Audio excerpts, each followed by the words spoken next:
আসসালামু আলাইকুম এভরিওয়ান, সবাই কেমন আছেন? আলহামদুলিল্লাহ, আল্লাহর অশেষ রহমতে আমরা সবাই ভালো আছি। এখন হচ্ছে একদম ভোর 5টা। আমি বিরিয়ানি রান্না করতেছি। গতকালকে যে মাংসটা ম্যারিনেট করছিলাম সেটা রান্না করে রাখছিলাম, সেটার ভিডিও করা হয় নাই। আর এখন শুধু চালটা একসাথে করতেছি। আর সারা রাত ধরে বাসার মালামাল গোছাইছি। রাত্রে প্রায় 2:30টার দিকে বিছানায় গিয়ে এখন আবার ভোর 5টায় উঠে গেছি। ম্যাক্সিমাম 1 থেকে 1.5 ঘন্টা ঘুমাইছি। তো এই তো, এই যে মাংসটা রান্না করে রাখছি ডাল দিয়ে। আমি ডাল ব্যবহার করি এই ধরনের বিরিয়ানি রান্না করার ক্ষেত্রে। এখন শুধু চালটা দিয়ে মাংসটা দিয়ে দিলেই হবে। এই যে পেঁয়াজটা যদি একদম বেরেস্তা হয়ে যায়, তারপরে আমি পর্যাপ্ত পরিমাণে পানি দিয়ে দিব, দিয়ে চাল দিয়ে দিব। আর চাল ফুটে উঠলে মাংস দিয়ে দিলেই বিরিয়ানি হয়ে যাবে।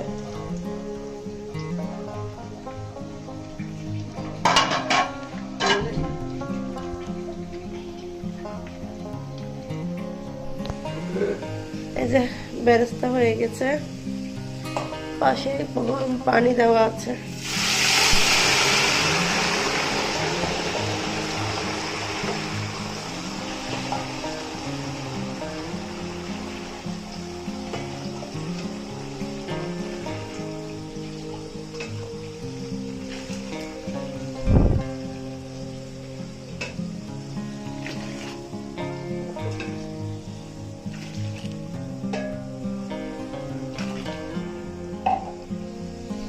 কাঁচামরিচ বের করো। এখন এখানে পর্যাপ্ত পরিমাণে কয়টা কাঁচামরিচ দেব, ঝালের জন্য না, এটা আসলে একটু ফ্লেভারের জন্য, যে কয়টাই দেওয়া যায় অসুবিধা নেই। আর হচ্ছে স্বাদ মতো লবণ দিয়ে চালগুলা দিয়ে দেব। একটু গুঁড়া দুধ দিলে ভালো হতো, তবে এখন গুঁড়া দুধ টুধ কিছুই নেই হাতের কাছে, সব ডুবে ফেলা হয়েছে। কাঁচামরিচ, লবণ,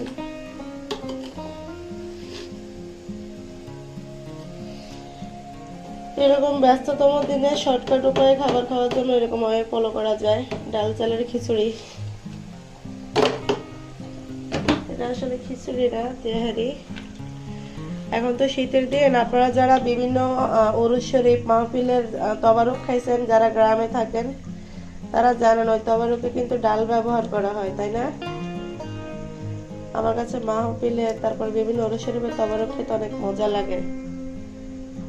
আর সেই জন্য আমি এখন একটু ডাল ব্যবহার করি বিরিয়ানি রান্না করার সময়।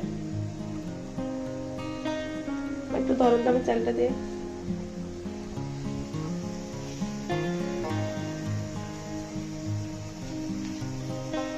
এই যে চাল ধুয়ে পানি ঝরে রাখছে।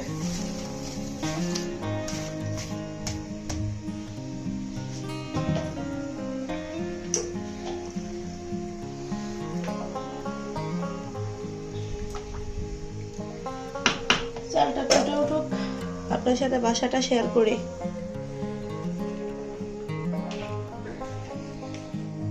এই যে দেখেন বাসার হাল হাকিকত। এই বস্তাটাও আমি রাতে রেডি করছি। এই যে এখানে কাঁচের জিনিস, এখানে কাঁচের জিনিস, এই যে এখানে আরেকটা, এগুলো সব রেডি করছি আমি। যে এই ক্যাবিনেটটা পুরো খালি করে ফেলছি, এই ক্যাবিনেট ওই ক্যাবিনেট এগুলা খালি করে ফেলা হয়েছে। এখন লোকজন এসে সবার আগে তো ড্রয়িং রুমের জিনিসগুলো বের করবে। দেখি সোফাটা বের করে কাঁচের জিনিসগুলো বের করে দেওয়া যায় কিনা। আজকের ব্লগটা একদম ঘুম থেকে উঠে শুরু করলাম। আমি ভাবছিলাম আর একটু ঘুমালে ভালো হতো, যে 2 ঘন্টা অন্তত যদি ঘুমাতে পারতাম। আমার আম্মু ভুল করে আমার ডাক দিয়ে দিছে, ঘুম ভেঙে গেছে, আর ঘুমানো সম্ভব না। জানি না এখন সারাদিন শরীর কেমন লাগবে।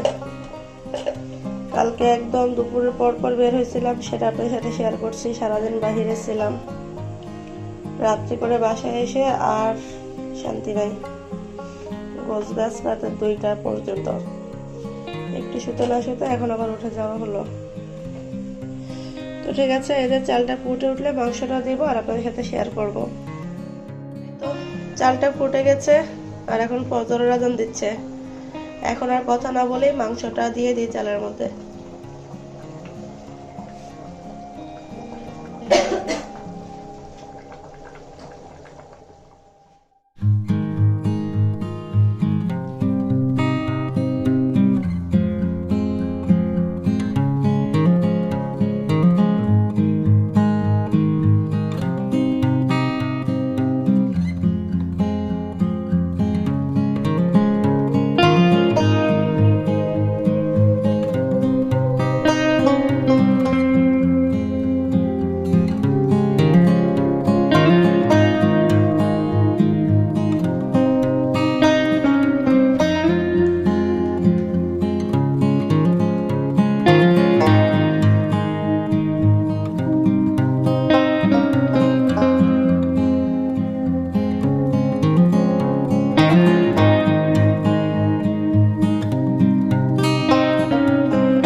এখন রেখে দিলাম। আর এই যে একদম হালকা আছে, এখন 20 মিনিট দমে রেখে দেবো, তাহলে বিরিয়ানি রেডি হয়ে যাবে। আর এখন আমি গিয়ে আরেকটু গোছগাছ করি, বিরিয়ানি হলে আপনাদের সাথে আবারও শেয়ার করব। এই তো মোটামুটি মালামাল বের করা হয়ে গেছে, সোফা, এরপরে হচ্ছে ক্যাবিনেট, অনেক টুকিটাকি জিনিস বের করা হয়ে গেছে। আর এদিকে হচ্ছে ইলেকট্রিশিয়ান ভাইয়েরা এসি খুলতেছে, ওনারা হচ্ছে ইলেকট্রিক কাজগুলো করতেছে, টিভি টুবি সবই খোলা হয়ে গেছে। আর বেশিক্ষণ সময় লাগবে না, আর ম্যাক্সিমাম ঘন্টাখানেক লাগবে বের হতে এখান থেকে, কিছু জিনিস বাকি আছে। আমরা কিন্তু নতুন বাসায় চলে আসছি সবাই, এত হাসি মুখে এখন কথা বলতেছি, সারাদিনটাতে কি বাঁশ গেছে আমাদের পিছনে। অনেক পরিশ্রম হয়েছে। তো পুরা ঘর এলোমেলো, একদম পুরা ঘর এলোমেলো। আমার নতুন বেডরুম সেটটাও বাসায় চলে আসছে। এখন আগামী 3 দিন ইচ্ছা মতো শুধু সবাই ঘরে নাচানাচি করব। তো গানের সুরে সুরে বাজনা সুরে সুরে নাচবো না, কাজের সুরে সুরে নাচবো, নাচবো আর কাজ করবো, নাচবো আর কাজ করবো। আল্লাহ, সারাদিন অনেক টায়ার্ড ছিলাম, তাই একটু নিজেকে রিফ্রেশ করার জন্য একটু হাসতেছি। তো এই তো বর্তমান ঘরের অবস্থা। হ্যাঁ হ্যাঁ,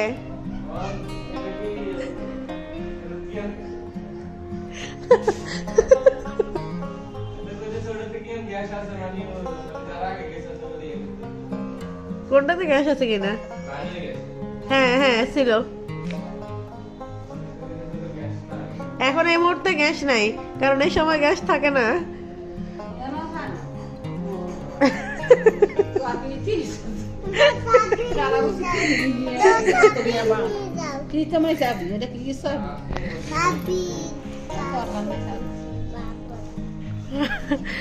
আমার উদ্দিন কি খুব খুশি, বাসা পাল্টাইয়া খুব মজা, বাসা পাল্টানো না। আল্লাহ আল্লাহ।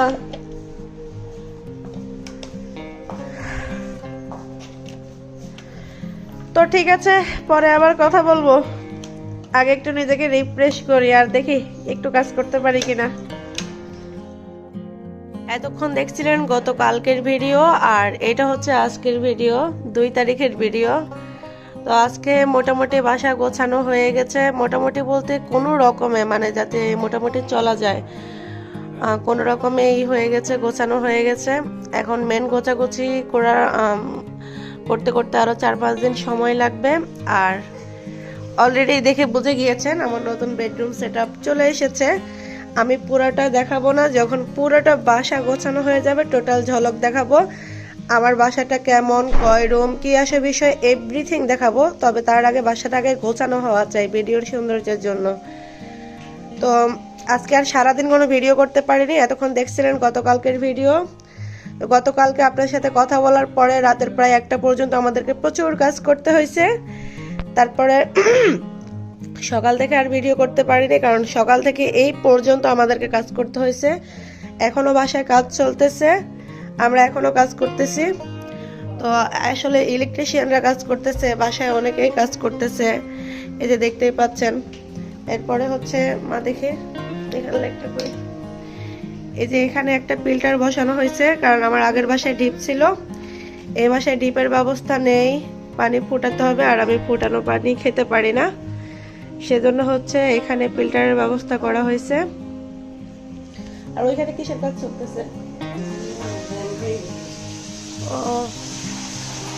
রান্নাঘরেও কাজ চলতেছে, স্যানিটারি কাজও চলতেছে কিছু বাসায়। আসলে নতুন বাসায় উঠলে অনেক কাজ করাতে হয়, যারা ব্যবহার করে গেছে বিভিন্ন সমস্যা করে রেখে গেছে, ওগুলো ঠিক করাচ্ছি।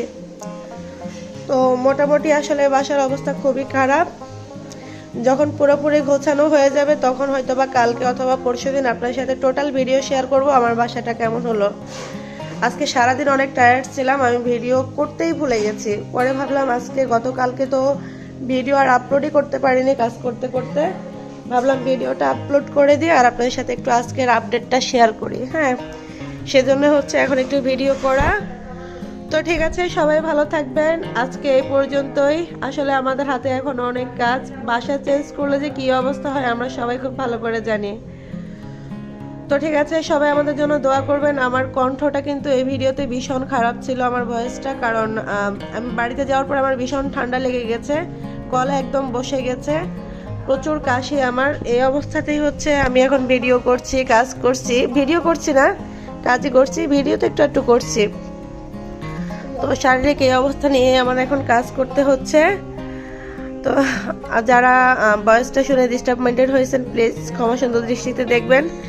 সবাই অনেক অনেক বেশি ভালো থাকবেন, আমাদের জন্য দোয়া করবেন। নতুন আরও একটি ব্লগে সবার সাথে আবারও দেখা হবে। আল্লাহ হাফেজ। বাবা তুমি আল্লাহ হাফেজ দিবা? আল্লাহ হাফেজ বললো। টাটা বলতে হয় না, আল্লাহ হাফেজ। তুমি পচা। আচ্ছা ওকে, সবাই ভালো থাকেন, আল্লাহ হাফেজ।